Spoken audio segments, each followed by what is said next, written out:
వైఎస్ఆర్సీపీ ఆవిర్భావ దినోత్సవం సందర్భంగా కాకినాడ జిల్లా కిర్లంపూడిలో ముద్రగడ నివాసంలో పార్టీ పతాకాన్ని ఆవిష్కరించారు. రాష్ట్ర ఎస్సీ సెల్ విభాగం అధ్యక్షులు సుధాకర్ బాబు, పార్టీ పీఎస్సీ సభ్యులు ముద్రగడ పద్మనాభం, ప్రతిపాడు ఇన్ఛార్జి గిరిబాబు ఈ కార్యక్రమంలో పాల్గొన్నారు. చంద్రబాబు కేనాడు ఒంటరిగా పోటీ చేసి విజయం సాధించిన చరిత్ర లేదన్నారు సుధాకర్ బాబు. 4వ సీఎంగా ఉన్నప్పటికీ చంద్రబాబు సొంత ఆలోచనతో అమలు చేసిన పథకం ఒక్కటైనా ఉందా అని ప్రశ్నించారు. చంద్రబాబు నాయుడు గారికి ఏ ఒక్క రోజున స్వతంత్రంగా ఎన్నికలు చేసిన చరిత్ర లేదు. ఏ ఒక్క రోజు తానే ఈ పని నన్ను మీరు నమ్మి ఓటేస్తే నేను ముఖ్యమంత్రి అయితే ఈ పని నేను చేస్తానని చెప్పిన చరిత్ర లేదు.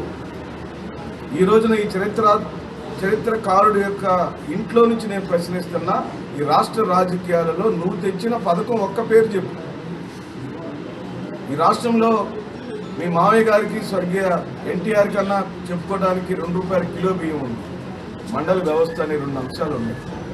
మేము ఈ రోజున అలా చెబితే ఆర్బీకే సెంటర్లు కానీ, అమ్మఒడి కానీ, చేయూత్ కానీ, ఆసరా కానీ, నాడు నేడు పథకాలు లాంటివి నేను 38 రకాల పథకాలు జగన్మోహన్ రెడ్డి గారు సొంతమని చెబుతాను.